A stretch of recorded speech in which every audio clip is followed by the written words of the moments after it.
लेकिन उसी प्रतिकूलता का प्रमाण कि तुलसीदास बन गए और पूरे विश्व को राम जी का दर्शन करा दिया। गोस्वामी जी का उद्देश्य पूर्ण हो गया। सूरदास जी के पास नेत्र नहीं थे, देख नहीं सकते थे सूरदास जी,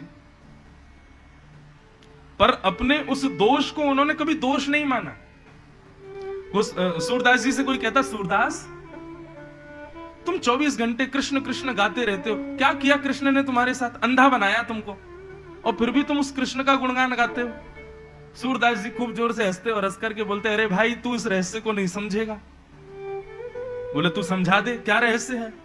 सूरदास जी कहते, तुमको नेत्र दिए, इसका मतलब तुम्हें चलने पर तुम्हारी जिम्मेवारी है कि भाई गड्ढा हो तो बच के चलना, ऊंचाई आए तो फलांग के चलना। तुम्हें 2 आंख दी है, अपने आप संभल करके चलना, पर मुझे नेत्र नहीं दिए। क्यों? क्योंकि मेरी देखने की जिम्मेवारी श्याम सुंदर ने ली है। वो मेरी उंगली पकड़वा करके स्वयं चलते हैं, मुझे बताते हैं सूरदास आगे गड्ढा है संभल के चलो, सूरदास आगे ऊंचाई है फलांग के चलो। मेरी चलाने की जिम्मेवारी श्याम सुंदर ने ली है, मेरी देखने की जिम्मेवारी श्याम सुंदर ने ली है, इसलिए मुझे आंख नहीं मिली। वो जहां जहां ले चलते हैं मैं वहां वहां चल देता हूं। सुदामा जी महाराज, भागवत में कथा आती है, सुदामा जी धनहीन, परिवार में धन नहीं, लेकिन सुदामा जी ने कभी उस प्रतिकूलता को चिंता नहीं बनाया।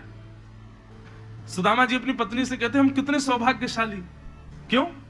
30 दिन के महीने में 2 बार एकादशी आती है, लेकिन पूरे विश्व को तो 2 ही बार सौभाग्य मिलता है एकादशी का। मुझे और तुझे तो कभी 10 बार, कभी 12 बार, कभी 15 बार सौभाग्य मिलता है।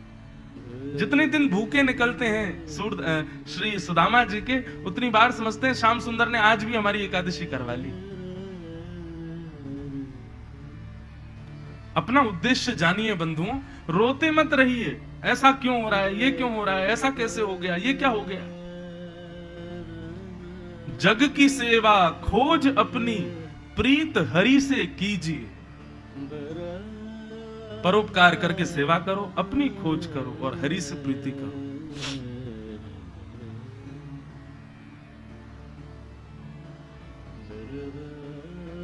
हमारे पूज्य पिताजी महाराज एक पद गाते हैं कथा में, मैं नहीं मेरा नहीं यह तन किसी का है दिया, जो भी अपने पास है यह धन किसी का है दिया। देने वाले ने दिया, वह भी दिया किस शान से, मेरा है यह लेने वाला, कह उठा अभिमान से। मैं मेरा यह कहने वाला मन किसी का है दिया, मैं नहीं मेरा नहीं किसी का है। उसकी सबसे सुंदर पंक्ति, जग की सेवा खोज अपनी, प्रीत हरि से कीजिए। जिंदगी का राज है यह जान कर जी लीजिए, जिंदगानी का खिला मधुबन किसी का है दिया, मैं नहीं मेरा नहीं किसी का है। अपना उद्देश्य जानिए बंधु, क्यों आए? मैं भी जान चुका अपना, और मुझे मेरा उद्देश्य बताया हमारे पूज्य नाना जी ने, हमारे पूज्य पिताजी ने, हमारी मैया ने। और 18 साल की उम्र में हाथ पकड़ के बैठा दिया इस व्यासपीठ पर। मेरी तो इच्छा थी कि मैं गायक बनूं, भगवान ने कृपा करके गला दिया है, गाऊंगा, दुनिया को रिझाऊंगा अपने गले से गा के। हमारे नाना जी बोले, या गरे ते दुनिया रिझावे गो। अरे लाला, ऐसा कछु कर कि या गरे से तोते श्यामा श्याम रीझे, तोते श्याम सुंदर रीझे, जगन्नाथ रीझे, ऐसा कछु कर। और उसके लिए सबसे श्रेष्ठ उपाय भागवत की कथा। अपना उद्देश्य जानिए बंधुओं, फिर एक ठौर मिलेगी जीवन को। फिर ये जो भाग दौड़ है ना, इसमें इसकी थोड़ी गति कम होगी, ब्रेक लगेगा, एक जगह स्थिर हो जाओगे, अपने आप दिमाग की सोचने की क्षमता बढ़ जाएगी। मन चाही वस्तु ना मिलने पर विचलित नहीं होगे। फिर जिस दिन आप अपने उद्देश्य को पहचान जाओगे, जानिए, सोचिए, समझिए और फिर बढ़िए आगे। समय ज्यादा नहीं हम लोगों के पास, बहुत कम समय। कब प्राण निकल जाए कुछ पता थोड़ी है। उससे पहले अपना उद्देश्य जान लीजिए, ताकि दोबारा इस पृथ्वी पे नहीं आना पड़े। श्यामा श्याम के चरण मिल जाए बस, और कुछ नहीं चाहिए। तो राजा परीक्षित ने 5 स्थान दिए कलयुग को, जुए में रहना। अब लोग कहते हैं महाराज जी धन हमने कमाया, उसमें पाप कैसे लग सकता है? भाई देखो, जो आपके घर में धन है ना, कमाया भले ही आपने, लेकिन वो है लक्ष्मी, भगवान की पत्नी। और भगवान ने अपनी पत्नी को आपको प्रदान किया ताकि आप 3 समय रोटी खा सको, अपने बच्चों का लालन पालन कर सको। परंतु जब आप उस धन से असद उपयोग करते हो उस धन का, तो लक्ष्मी के पति नारायण नाराज हो जाते हैं आपसे। और नारायण नाराज हो जाए फिर कौन बचाए आपको? महाराज, इसलिए धन का असद उपयोग मत कीजिए। धन का असद व्यय करने वाला व्यक्ति एक प्रकार से जुआ खेलना ही समझो उसको। दूसरा आता है पानम, मदिरा पान, भक्ष भक्ष सेवन, मांस भक्षण। बंधु, आपको पता है हम लोग कुछ भी पाते हैं ना, उससे मिलने वाला रस जो है वो स्वाद कितनी देर तक देता है? बहुत ज्यादा भूख लगी हो तो 8 मिनट तक बस। 8 मिनट बाद हमें जो भी वस्तु हो उसका स्वाद ज्यादा अच्छा लगेगा नहीं। और केवल 8 मिनट के लिए एक परिवार को मार करके खा जाना, ये कहां तक उचित है? केवल 8 मिनट के अपनी जीव के सुख के। अब देखिए, छेना पोड़ा होता है, वो जब तक डिब्बे में रखा है तब तक उसका स्वाद नहीं पता, और गले से नीचे चला गया उसके बाद भी उसका स्वाद नहीं पता। उसका स्वाद कब तक पता रहता है? जब तक वो जीव पर है। ये जीव जितनी बड़ी है, मुख का पूरा जो स्वरूप है वो कितना है? थोड़ा सा छोटी सी जीव है। बस इसके सुख के लिए हम क्या क्या नहीं करते।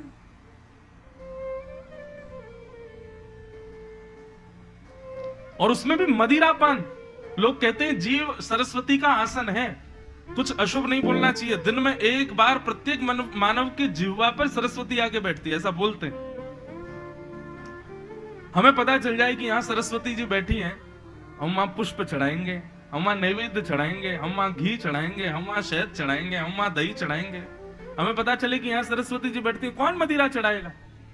ये जानते हुए कि जिह्वा पर सरस्वती बैठती है, इस पर मदिरा चढ़ाना, इस पर तंबाकू चढ़ाना, इस पर मांस चढ़ाना, ये कितना अनर्थकारी है।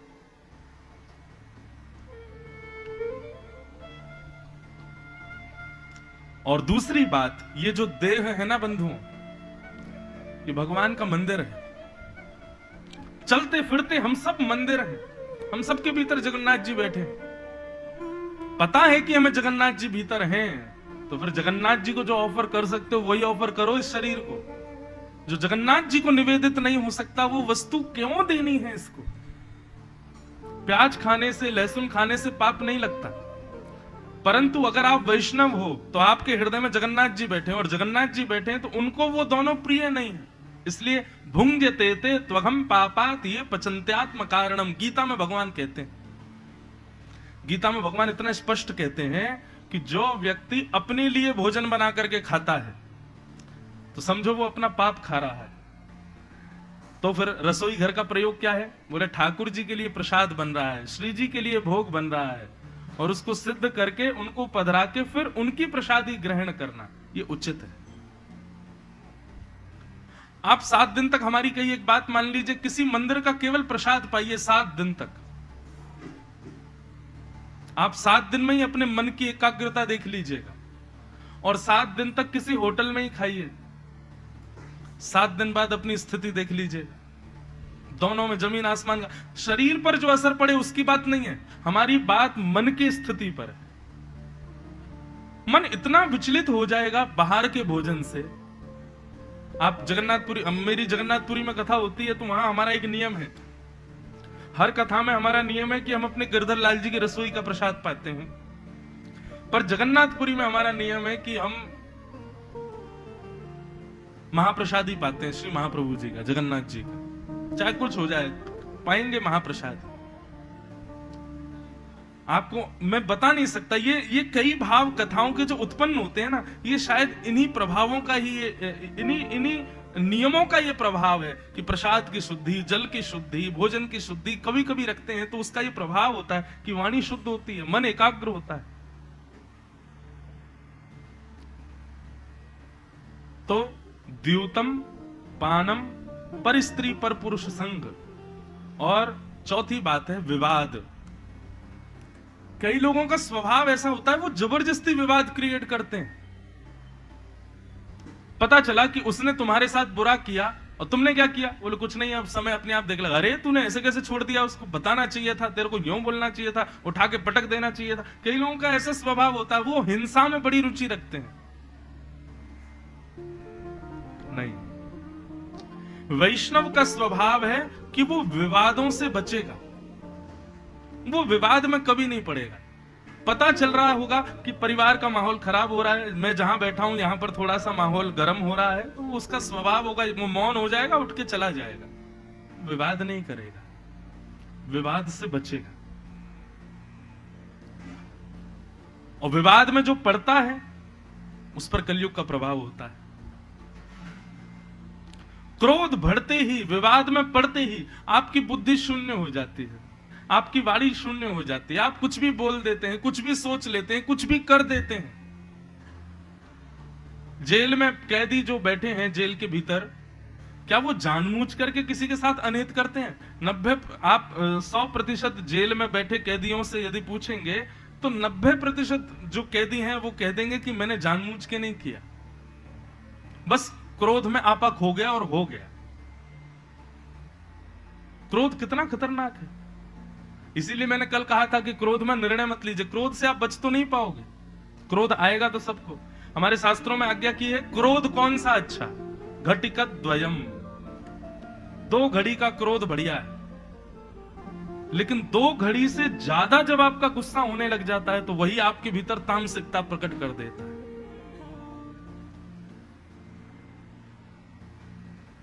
स्वभाव जल के जैसा होना चाहिए, जल को कितना भी गर्म कर दो, जैसे ही आप चूल्हे से हटा दोगे अपने आप ठंडा हो जाएगा, उसका स्वभाव शीतल है, वो गर्म नहीं रह सकता। ऐसे ही मानव का स्वभाव भी होना चाहिए, लेकिन कई लोगों का मैंने देखा है कि वो गर्म ही गर्म रहते हैं 24 घंटे, जब देखो उनका गुस्सा कभी खत्म नहीं होता। ऐसे हमारे यहाँ ऐसे लोगों को बोलते हैं इसका तवा बड़ा पतला है, बहुत जल्दी गर्म हो जाता है। मोटे तवे होते हैं वो बहुत देर में गर्म होते हैं। भैया अपने तवे को भारी बनाओ, अपने आप को ऐसा बनाओ बहुत जल्दी क्रोध ना आवे।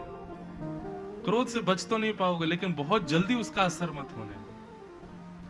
और अंतिम कलयुग का निवास बताया, बिना मेहनत के कमाया गया धन। जब आप परिश्रम ना करते हुए धन कमाते हैं बंधुओं, तो वही आपको वही धन का उपभोग आपकी बुद्धि को विकृत बना करके असत कृत्य करवाता है। यदुवंशियों के नाश का कारण क्या था? भगवान के पूरे परिवार है यदुवंशी, क्यों सबका नाश हो गया?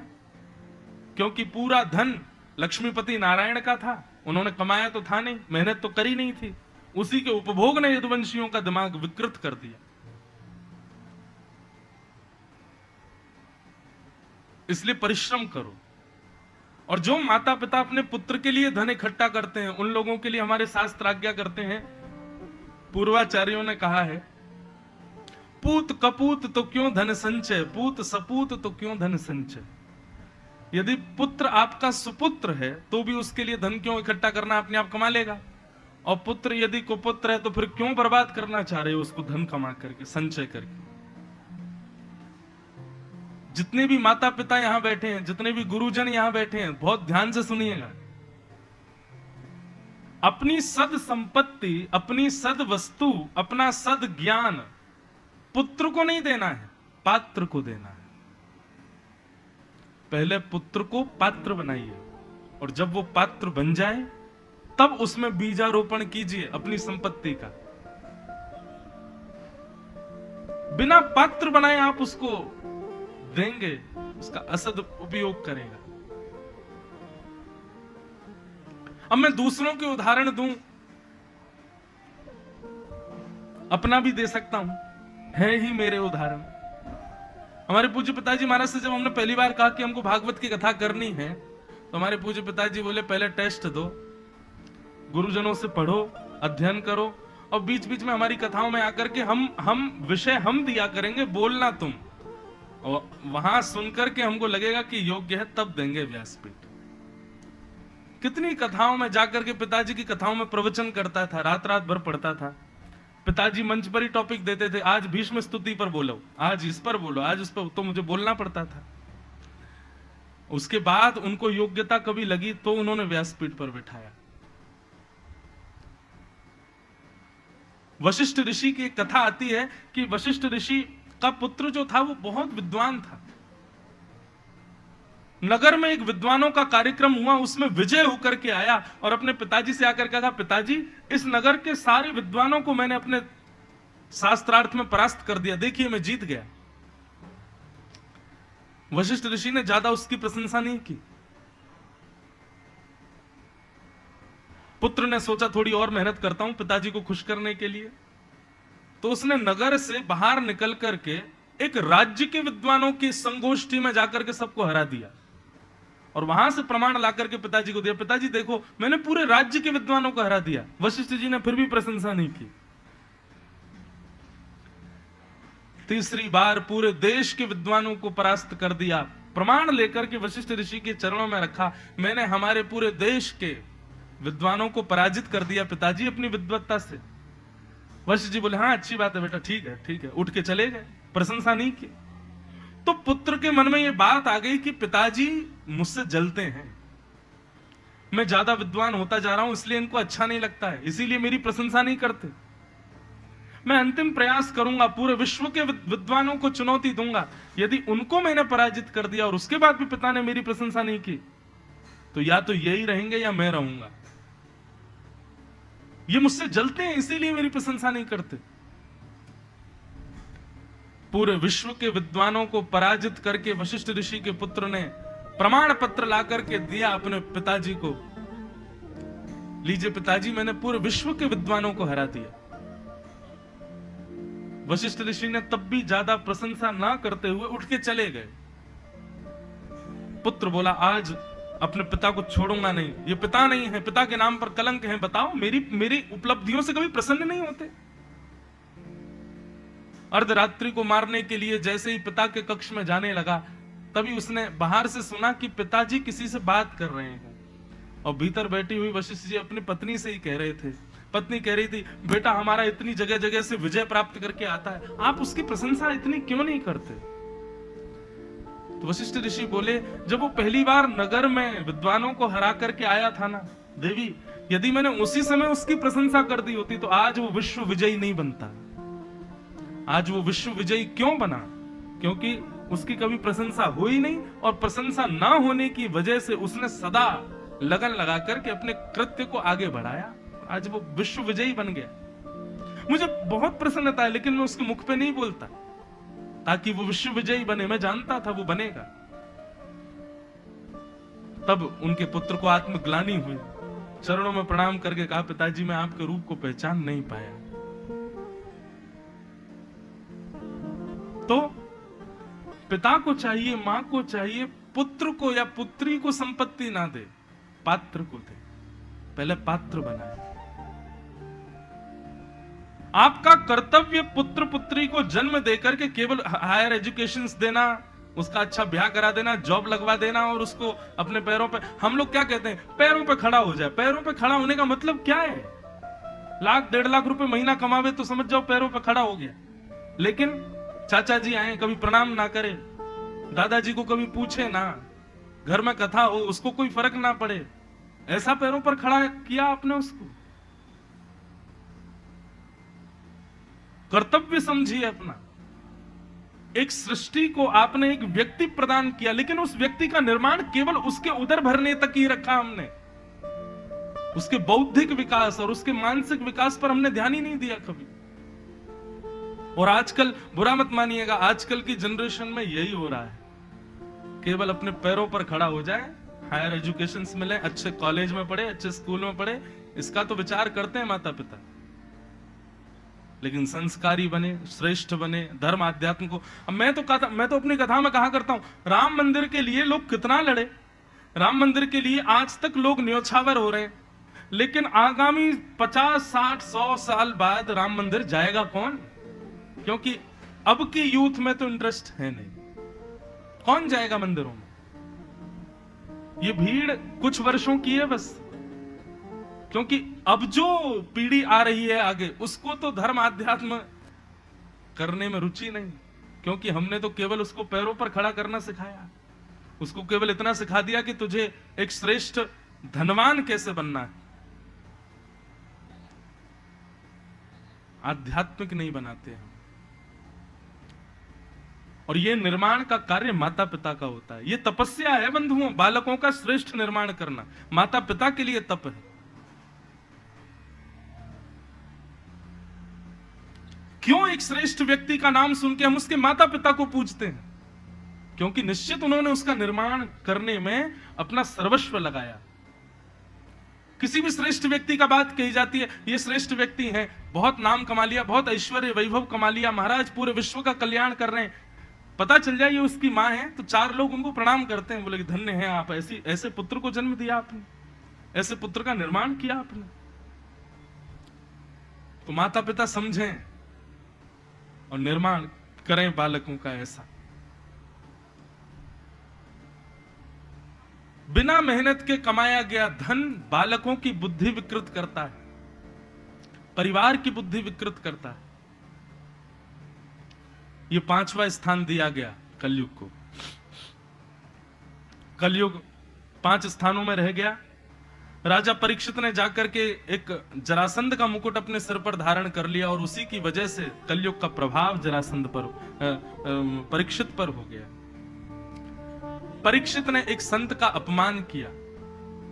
शमीक ऋषि ध्यानस्थ बैठे थे और परीक्षित वहां से निकल रहे थे, उनको प्यास लगी तो उन्होंने संत से कहा, मुनिवर मुझे जल दीजिए, प्यास लगी है। परंतु ध्यानस्थ बैठे हुए संत, उनका शरीर वहां था, मन तो कहीं और था, आत्मा तो कहीं और थी, ध्यान लगा रहे थे। उन्होंने कोई प्रत्युत्तर नहीं दिया तो परीक्षित को अपना अपमान लगा कि ये मेरे सामने बैठ के पाखंड कर रहे हैं, ध्यान लगा रहे हैं, मैं पानी मांग रहा हूं, चक्रवर्ती राजा पानी मांग रहा है और ये हिल भी नहीं रहे। मरा हुआ सर्प उठा के उनके गले में डाल दिया। मैं अपनी कथाओं में कहा करता हूं बंधुओं, अति सम्मान की इच्छा जिसको होती है ना, अपमान का सबसे ज्यादा बोध उसी को होता है। जगन्नाथपुरी में श्री महाप्रभु जगन्नाथ जी के एक परम वैष्णव भक्त हुए, उनका नाम था श्री माधोदास। क्या नाम था? माधोदास। माधोदास जी परम विद्वान थे, परंतु उनको ज्यादा सम्मान की इच्छा नहीं होती थी। संसार में बंधुओं कलयुग का विष क्या है पता है आपको? सम्मान। जिसको बहुत सम्मान की इच्छा कि मैं वहां जाऊं तो मुझे सब लोग पूछें, मैं ऐसे करूं तो सब लोग मेरे को देखें, सब लोग मेरे पीछे रहें, सब मुझे प्रेज करें, क्रेडिट्स दें, ये सब विष है कलयुग का। एक बार बहुत ध्यान से सुनिएगा सब लोग, बनारस के एक बहुत बड़े विद्वान उनको एक विद्वान ने कहा कि मैं तुमको विद्वान तब मानूंगा जब तुम जगन्नाथपुरी जाकर के और वहां के माधवदास नाम के विद्वान को हरा करके आओ। विद्वान बोले ठीक है, क्या करना पड़ेगा? बोले जाओ, जाकर के माधवदास जी से शास्त्रार्थ करो और शास्त्रार्थ में उनको हरा करके उनसे लिखवा करके लाना कि तुम उनसे हार गए हो। व्यक्ति पहुंच गया, जगन्नाथपुरी जाकर के माधवदास जी को कहा मैं आपसे शास्त्रार्थ करना चाहता हूं। माधवदास जी बोले भैया मैं शास्त्रार्थ नहीं करूं, वैष्णव का स्वभाव है ना, विवाद जहां होने वाला हो वहां से बचेगा वैष्णव। माधवदास जी बोले भैया हम पे तो शास्त्र वास्त्र आते नहीं, हम क्या अर्थ करेंगे उसका, रहने दीजिए ना। बोले नहीं नहीं, आप शास्त्रार्थ करो, हमको हराओ, और यदि हमको हरा दिया तो आज के बाद हम जब भी जगन्नाथपुरी आएंगे हम आपके चरणों में प्रणाम करेंगे, और अगर हमने आपको हरा दिया तो आज के बाद जब भी हम जगन्नाथपुरी आएंगे हमारी रहने खाने पीने सोने की भोजन की सब व्यवस्था तुम करोगे, और एक पत्र पर लिखोगे कि हम इनसे हार गए हैं, आज के बाद ये कभी भी जगन्नाथपुरी आएंगे हम इनकी सेवा करेंगे।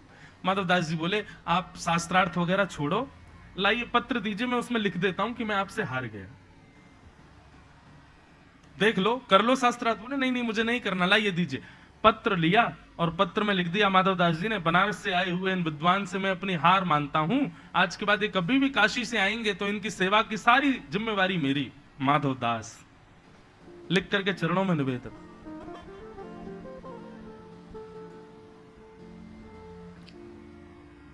संतों से, विद्वानों से, वैष्णवों से, बड़े लोगों से, गुरुजनों से सदैव अपनी हार मानो, उनसे जीतने का प्रयास मत करो, उनसे हारने में ही आपकी जीत है। माधवदास जी ने पत्र में लिख दिया और वो ब्राह्मण तो बड़े खुश, बिना शास्त्रार्थ के जीत गया मैं तो। लौट करके काशी गए, उन विद्वानों को पत्र दे दिया, लीजिए मैंने माधवदास को हरा दिया, पत्र में लिखवा करके भी लाया हूं। विद्वानों ने पत्र खोला तो उसमें लिखा था काशी से आए अमुक नाम के ब्राह्मणों ने आकर के मुझसे शास्त्रार्थ किया और मैंने शास्त्रार्थ में बुरी तरह इनको हरा दिया है, आज के बाद ये जब भी आएंगे जगन्नाथपुरी आकर के मेरी सेवा करेंगे, नीचे माधवदास। उल्टा लिखा था कि मैंने इनको हरा दिया है। ब्राह्मण सुनकर के बोले नहीं नहीं नहीं नहीं नहीं नहीं, ऐसा नहीं लिखा, इसमें दोबारा पढ़िए आप। बोले हम क्या पढ़े, तुम ही पढ़ो। तो उसमें लिखा था कि ये ब्राह्मण मुझसे बुरी तरह हारे हैं, आज के बाद ये जब भी जगन्नाथपुरी आएंगे मुझे प्रणाम करेंगे, नीचे माधवदास। रात में ही वापस लौटे जगन्नाथपुरी, पहुंच गए माधवदास के पास। माधवदास जी बोले अरे अरे आप आ गए, आपकी रहने खाने पीने सब व्यवस्था मैं कर देता हूं। बोले वो सब बाद में, ये पत्र में क्या लिखा तुमने? माधवदास जी ने पत्र देखा, बोले लेखनी तो मेरी है और लिखा भी मैंने, लेकिन ये तो नहीं लिखा था, मैंने तो लिखा था कि मैं आपसे हार गया, ये कैसे बदल गया?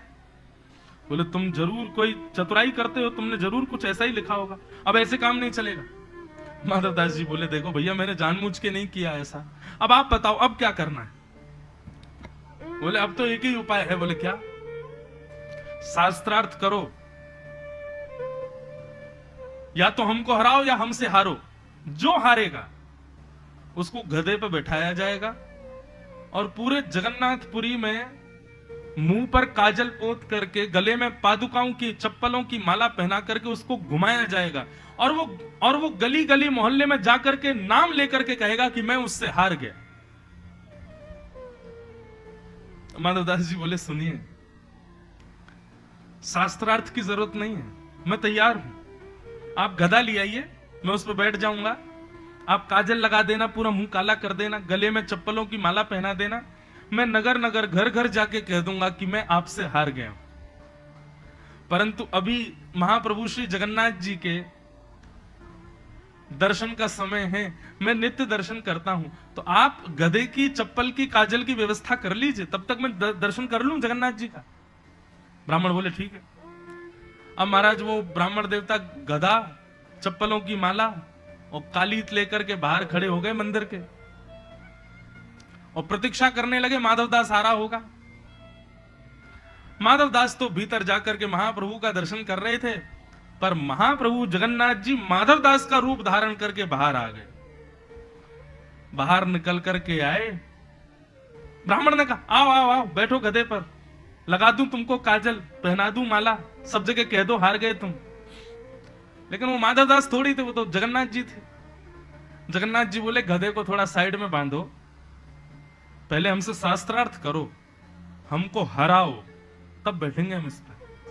और तुमने तो कहा था बिना शास्त्रार्थ के हार मानते हो। बोले अब मूड बदल गया मेरा जगन्नाथ जी के दर्शन करके, अब मेरा मन है कि पहले शास्त्रार्थ ही करूं तुमसे। अब महाप्रभु से कौन जीते शास्त्रार्थ में?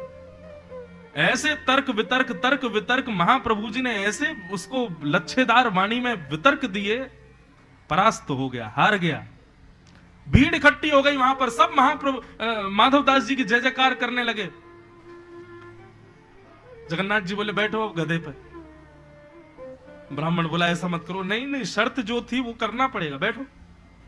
बैठ गया। लो काली पोतो अपने मुंह पे, काली पोत ली। लो पादुका पहनो गले में, पादुका गले में पहन ली। बोले अब जाओ पूरे जगन्नाथपुरी में जाके हल्ला मचाओ कि तुम माधवदास से हार गए। अब वो तो जगह जगह गाने लगा, मैं माधवदास से हार गया, भैया मैं माधवदास से शास्त्रार्थ में हार गया। ये लीला करवा के माधवदास के रूप में आए जगन्नाथ जी तो अंतर ध्यान हो गए वहां से। असली माधवदास निकल करके आए मंदिर से। जैसे ही बाहर आए, बाहर आकर के देखा वो ब्राह्मण अपने आप ही गधे पे बैठ के घूम रहा है और सबसे कह रहा है मैं हार गया, मैं हार गया, मैं माधवदास से हार गया। माधवदास जी के नेत्र सजल हो गए, दौड़ करके गए, गधे से नीचे उतारा। बोले राम राम राम, ये क्या कर रहे हो आप सब जगह ये मुंह धोइए अपना, ये आपने क्या पहन लिया गले में, आप क्यों बैठ गए गधे पर, आप क्यों कह रहे हो कि आप हार गए? ब्राह्मण चरणों में कह रहे नहीं भैया माधवदास क्षमा करो, हमने गलत आदमी से पंगा लिया, हम आपसे हार गए, हमने अपनी हार स्वीकार की।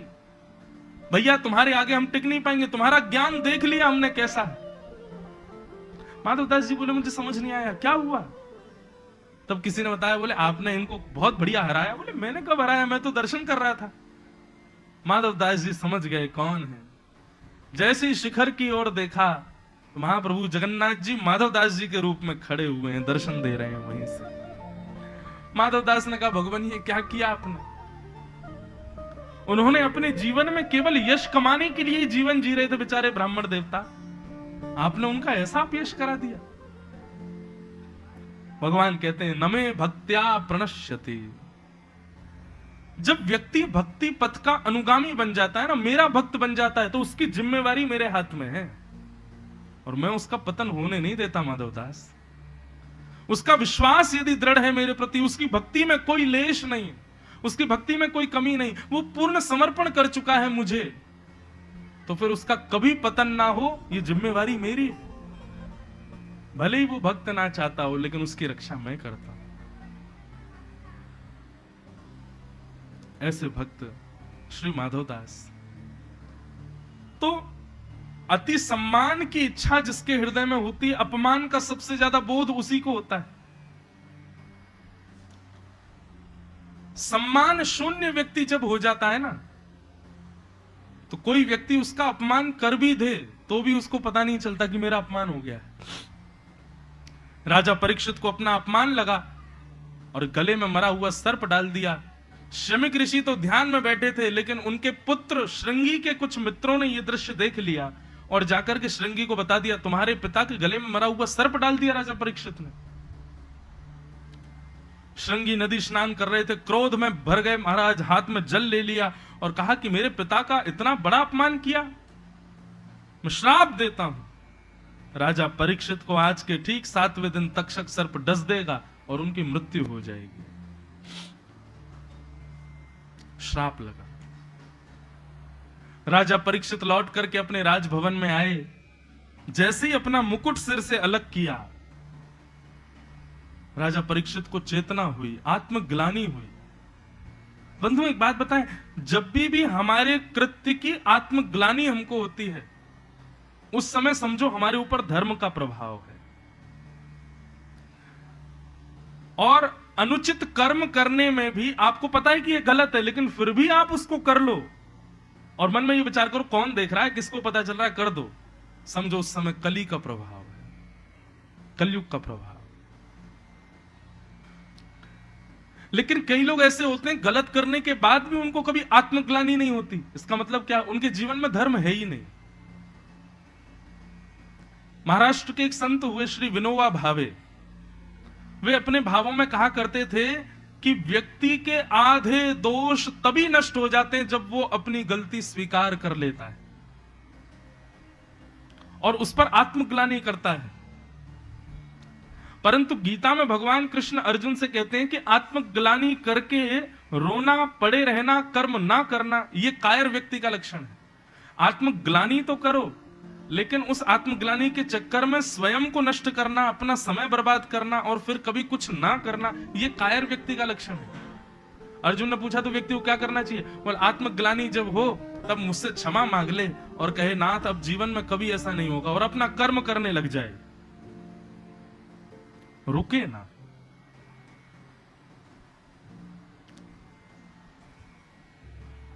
राजा परीक्षित को आत्मग्लानि हुई, मैंने एक संत के गले में मरा हुआ सर्प डाल दिया। तभी शमीक ऋषि के यहां से एक शिष्य आए और आकर के उन्होंने राजा परीक्षित को बताया कि आपने आज हमारे गुरुदेव के गले में मरा हुआ सर्प डाला महाराज। उस बात से हमारे गुरुदेव के गुरुपुत्र श्रृंगी नाराज हो गए और उन्होंने आपको श्राप दिया है, आज के ठीक 7वें दिन आपकी मृत्यु हो जाएगी, तक्षक सर्प आपको डस देगा। राजा परीक्षित भयभीत नहीं हुए और भयभीत ना होने के कारण वन की ओर प्रस्थान कर गए। वन में संत जनों ने आकर के राजा परीक्षित को अनेक अनेक उपाय बताए कि आप क्या करो जिससे आपके 7 दिन में मरने की मुक्ति का उपाय सुदृढ़ हो। लेकिन कोई भी मुनि सत्यता से बता नहीं पाया कि राजा परीक्षित आपको क्या करना चाहिए। तभी वहां पर श्री सुखदेव जी का आगमन हुआ। सब लोग सुखदेव जी को प्रणाम करो। कि तत्रा भवद भगवान व्यास पुत्रो यदच्छया कामटमानो नपेक्ष अलक्षलिंगो निजलावतुष्टो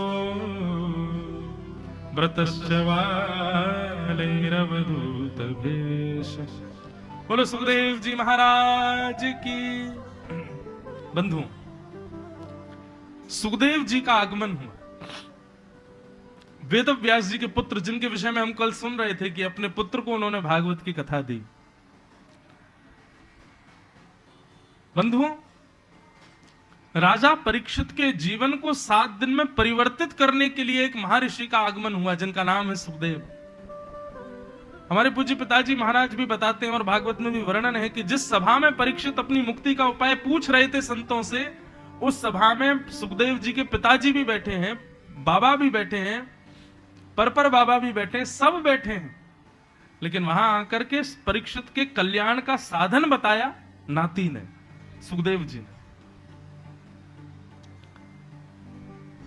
कोई व्यक्ति धन में बड़ा होता है, कोई व्यक्ति बल में बड़ा होता है, कोई व्यक्ति आयु में बड़ा होता है, लेकिन सबसे बड़ा किसको माना जाता है? जो ज्ञान में बड़ा होता है। धन वृद्धा बल वृद्धा आयुर्वृद्धास्तथैव च ते सर्वे ज्ञान वृद्धश्च किंकरा शिष्य किंकरा। ज्ञान में जो बड़ा है वो सबसे बड़ा है।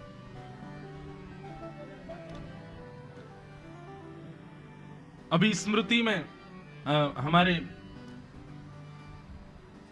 एक भाव आया। सुबह 11 से 12 बजे तक कई लोग मिलने के लिए आते हैं। हमारे आयोजक परिवार के ही कुछ सदस्य भी आते हैं। उन्होंने पूज्य श्री हनुमान प्रसाद पोद्दार जी महाराज की चर्चा की, श्री राधा बाबा महाराज की चर्चा की, तो उनके कई चर्चाओं से अवगत हूं मैं। उनकी एक चर्चा मैंने सुनी, मुझे बहुत भाई, और वो यहां घटती है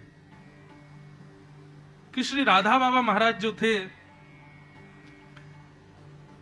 वे परम ज्ञानी थे, परंतु प्रेम रस अभी उनके हृदय में आया नहीं था। जैसे हमारे वृंदावन में श्री उद्धव जी महाराज परम ज्ञानी थे, लेकिन उनको प्रेम सिखाया वृंदावन की गोपियों ने।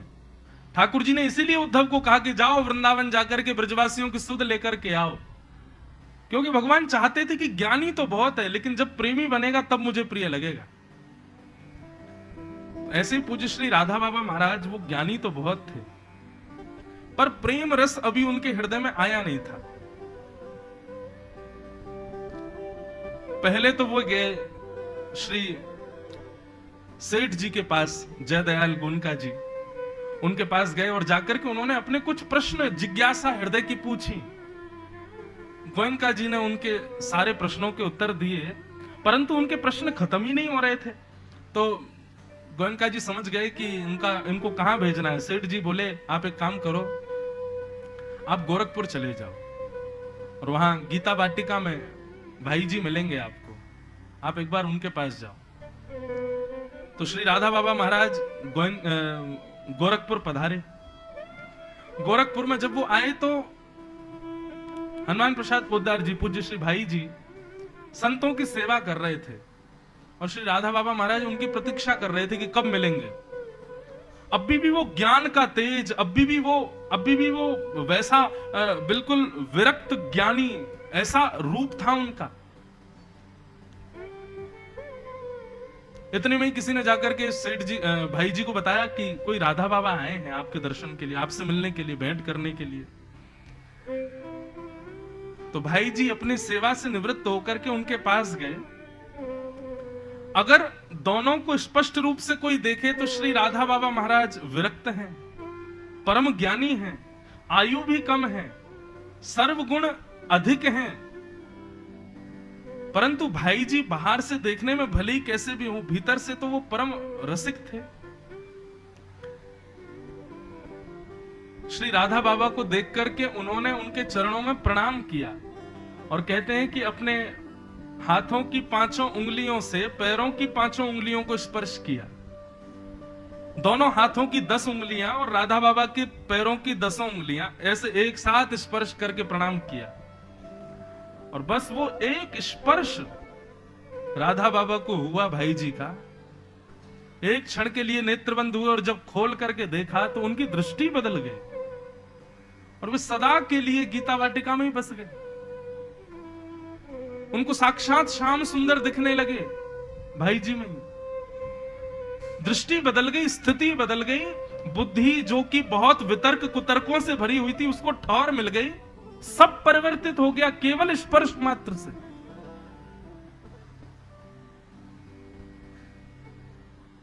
एक बुद्ध पुरुष, एक ज्ञानी पुरुष का संग करने के लिए आज्ञा करते हैं हमारे शास्त्रों में।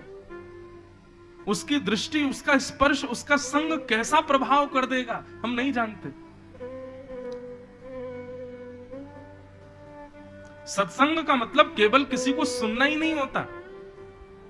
हमारे मित्र भी कैसे हो, सत्संगी हो, हमारे परिवार के लोग भी कैसे हो, सत्संगी हो, हम जिससे भी मिले वो भी सत्संगी हो, उसका प्रभाव पड़ता है जीवन पर। श्री सुखदेव जी भले ही आयु में कितने भी छोटे थे, परंतु वहां बैठे बैठे हजार हजार वर्ष के संतों को भी उन्होंने ऐसी भागवत की कथा सुनाई, सब नतमस्तक हो गए। बड़ा वो नहीं जो आयु में बड़ा वो नहीं जो बल में बड़ा वो है जो ज्ञान में बड़ा है, प्रेम युक्त ज्ञान जिसके पास है।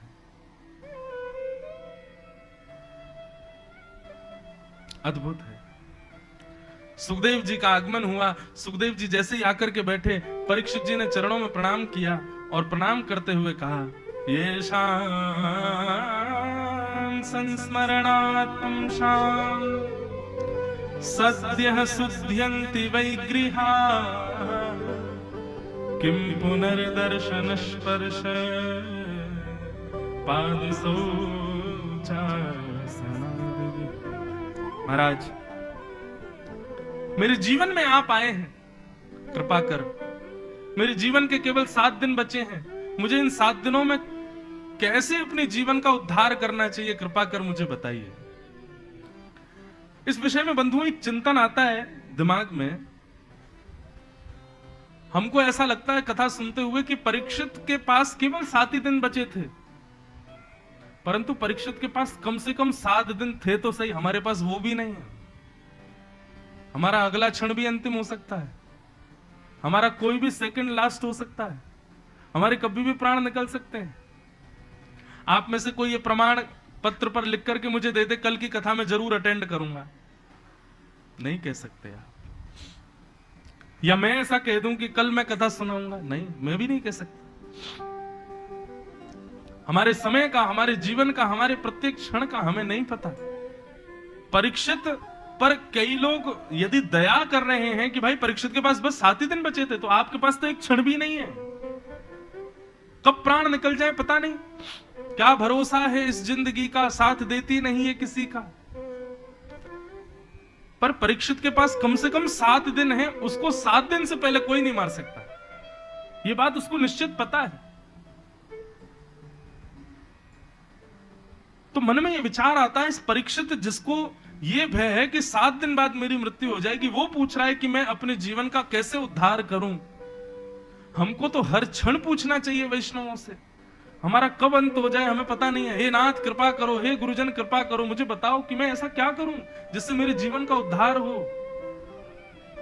मेरा ये जन्म सफल हो जाए, मेरा ये जन्म सार्थक हो। हमें तो हर क्षण अपने आप से पूछना चाहिए, हम ऐसा क्या करें जिससे ये व्यर्थ ना चला जाए।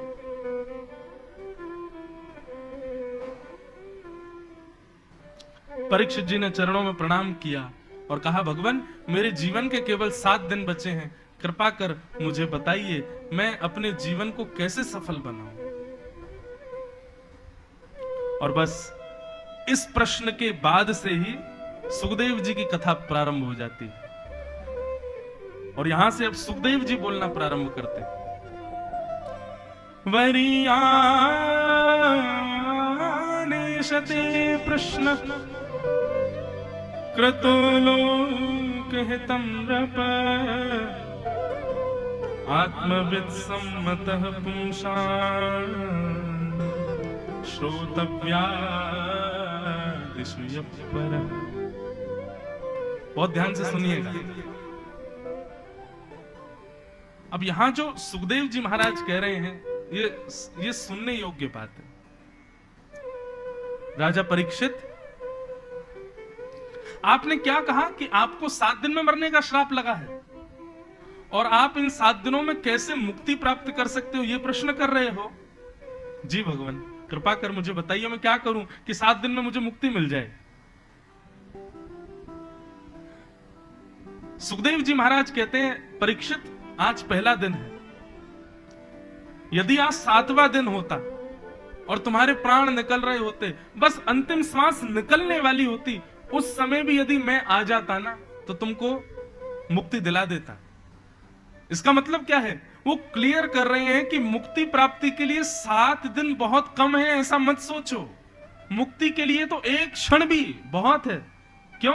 हमारे शास्त्रों में कहा जाता है जीवन भर भले ही पाप किया हो व्यक्ति ने, लेकिन यदि वो अंतिम श्वास लेते समय भगवान नाम गा ले, अंतिम श्वास निकल रही हो और उसी समय उसके मुख से निकल जाए जगन्नाथ और बस प्राण निकल गए, फिर उसके जीवन के सारे गिले शिकवे माफ हो जाते हैं, वो सीधे वैकुंठ ही जाता है। लेकिन ये सुनने में जितना आसान लग रहा है ना, प्रैक्टिकली उतना ही कठिन है। जन्म जन्म मुनि जतन कराही, किसके लिए जतन करते हैं जन्म जन्म मुनि? अंत राम कहीं आवत नहीं। अंतिम श्वास में सब आ जाएगा याद, लेकिन भगवान का नाम याद नहीं आएगा। एक सेठ जी के प्राण निकल रहे थे, उनके 3 बेटे थे। अच्छा, प्राण जब सहज प्राण निकलते हैं ना, अपनी आयु पूर्ण करके जब व्यक्ति प्राण त्यागता है 80-90 के बाद, तो क्या होता है? कंठे घुर घुरायते, कंठ में घुर घुर आवाज होती है जब प्राण निकलने वाले होते हैं। उनका कंठ घुर घुर आवाज कर रहा था, तो बेटा बोला, पिताजी पिताजी आप प्राण मत त्यागिए। पिताजी कुछ हाथ हिला रहे थे, तो बच्चों ने सोचा पिताजी शायद अब मृत्यु आ गई है, तो उससे जाने से पहले बंटवारा करना चाहते हैं कि भाई प्रॉपर्टी आदि इसकी, इतनी संपत्ति उसकी, इतनी उसकी। बोलिए पिताजी कितना किसके बट में? अब कंठ से तो गुर गुर आवाज निकले, तो बच्चे बोले क्या करें पिताजी, स्पष्ट तो बोले ही नहीं पा रहे। एक वैद्य के पास गए, वैद्य से जाकर के कहा कि हमारे पिताजी के प्राण निकलने वाले हैं, गुर गुर आवाज हो रही है। वैद्य जी बोले मेरे पास एक औषधि तो है, वो औषधि मैं दे दूंगा तो उनका गला साफ हो जाएगा। बेटे बोले आप चलो ना औषधि दे दो। बोले लेकिन महंगी है बहुत। बोले कितनी महंगी है? बोले इतने लाख रुपए की है। बोले हम दे देंगे ना, कम से कम 1-8 लाख रुपया खर्च होगा तो पिताजी 4-5 करोड़ की संपत्ति तो बता जाएंगे, कहां किसकी कैसे। 1-8 लाख खर्च हो जाए तो क्या बड़ी बात है। दे दिए वैद्य को। वैद्य आए, वैद्य ने आकर के चटनी बनाई, बढ़िया एक रसायन बनाया और जैसी सेठ जी के मुख में डाला, भीतर जाते ही गला साफ हो गया। सेठ जी बोले बड़ा वाला बेटा कहां है मेरा? पिताजी यहीं खड़ा हूं मैं, आप बताओ। बीच वाला कहाँ है? बोले मैं भी यही हूं। छोटा कहाँ है? बोले मैं भी यही हूं। तुम्हारी पत्नियां कहाँ हैं? बोले वो भी यहीं खड़ी हैं, आप तो बस बता के जाओ किसका कितना कैसे। बोले अरे मैं तो बस इतना कहना चाहता हूं, वो भैंस का जो पड्डा है ना, वो झाड़ू खा रहा है। तुम एक झाड़ू नहीं संभाल पा रहे हो, संपत्ति क्या संभालोगे? और झाड़ू पड्डा झाड़ू पड्डा झाड़ू पड्डा बोलते बोलते प्राण निकल गए। और ये बात जितनी आसान, जितनी हंसी की, जितनी हास्यपद लग रही है ना, उतनी ही सत्य है। व्यक्ति का जब अंतिम क्षण आता है वो विवेक शून्य हो जाता है, और उस समय वो चाह करके भी जगन्नाथ जी को बोल नहीं पाएगा, नाम याद कर नहीं पाएगा। सोचो, लाखों रुपए का रसायन लेकर के भी थोड़े क्षण के लिए गला साफ हुआ, भगवान नाम गा लिया होता तो कृपा हो जाती, लेकिन नहीं, विषय ही याद आता है। बंधुओं, जब तक हम जीवित रहते हैं ना, तो विषय के अलावा जगन्नाथ जी की भी स्मृति होती है हमको। आप लोगों को बहुत इजी लगता है, संसार के लोगों को बहुत इजी लगता है, ठीक है हम क्लब जाते हैं, हम गलत काम करते हैं, हम ये करते हैं, हम वो करते हैं, हम उल्टे सीधे वस्तु खाते हैं, किसी के साथ छल करते हैं, कपट करते हैं, लेकिन हम जगन्नाथ जी को याद भी करते हैं, हम बीच बीच में भक्ति भी करते हैं। परंतु जब अंतिम क्षण आएगा ना, तो जितने विषय भोगे हैं वही याद आएंगे, जगन्नाथ जी याद नहीं आएंगे। ये अंतिम समय की ये नीति है, ये रीति है।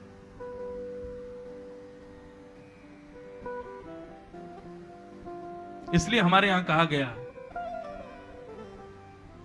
काम करते चलो, नाम रटते चलो, हर समय कृष्ण का ध्यान धरते चलो, मुरली वाले को मन से रिझाते चलो, कृष्ण गोविंद गोपाल गाते चलो। हर क्षण याद करो श्याम सुंदर को, हर क्षण उनकी स्मृति बनी रहे हमारे दिमाग में। चलते फिरते, उठते बैठते, खाते पीते, हर समय ठाकुर जी को याद करो। हम नहीं कहते घर परिवार छोड़ो, भाई छोड़ना नहीं, हम खुद घर परिवार वाले,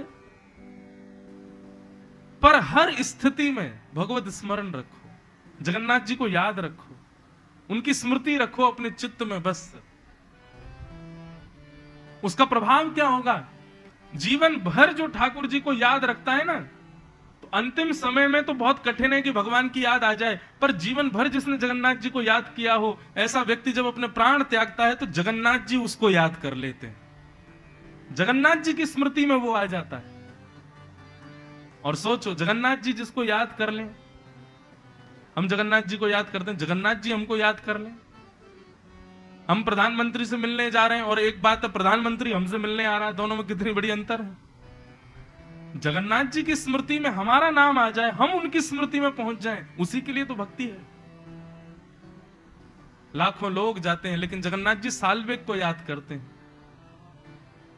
हजारों लोग श्रीनाथ जी का दर्शन करते हैं लेकिन श्रीनाथ जी सूरदास, कुंभनदास, कृष्णदास, इनको याद करते हैं। द्वारिका में लाखों लोगों की भीड़ जाती है, पर द्वारिकाधीश के चित्त में तो मीराबाई विराज रही है।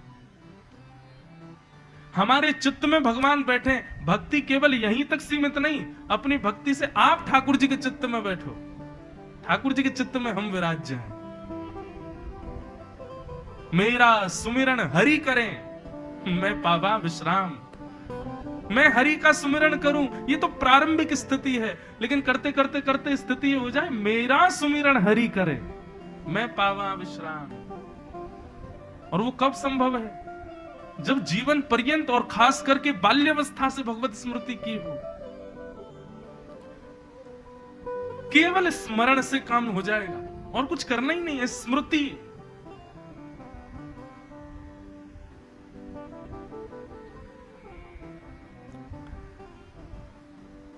तो अंते यामति सा गति योगिनाम नृप निर्णीतम हरेर नामान कीर्तनम। हरि का नाम स्मरण यदि अंतिम श्वास में हो जाए तो मुक्ति निश्चित है। राजन, तुम्हारे पास तो 7 दिन बचे हैं। राजा ने पूछा, तो मतलब 7 दिन बचे हैं और अंतिम क्षण में मुक्ति मुझे मिल सकती है, तो फिर 7 दिन का क्या करूं मैं? तब श्री सुखदेव जी ने बताया, बोले 7 दिन बाद एक क्षण भी यदि तुम्हारे पास रह जाएगा मृत्यु से पूर्व, तो उसमें नारायण का नाम लेने पर या नारायण का नाम सुनने पर मुक्ति मिल सकती है, तो बचे हुए 7 दिनों में क्या किया जाए? बोले 7 दिन बाद तो तुमको मुक्ति मिलेगी, और मुक्ति मतलब मृत्यु के बाद भगवान का दर्शन। पर इन 7 दिनों को तुम कैसे सार्थक बनाओ? बोले 7 दिनों में तुम भक्ति मांगो। बोले भक्ति से क्या होता है? बोले भक्ति का मतलब जीते जी भगवान का दर्शन। मुक्ति मतलब मृत्यु के बाद भगवत दर्शन, और भक्ति मतलब जीते जी भगवत दर्शन। दोनों में अंतर है। मृत्यु के बाद जगन्नाथ जी मिले और जीते जी ठाकुर जी प्राप्त हो जाएं। हमारी चलती फिरती देखती अवस्था में श्री जगन्नाथ जी हमको दिख जाएं, ये श्रेष्ठ बात है। इसलिए भक्ति मांगो।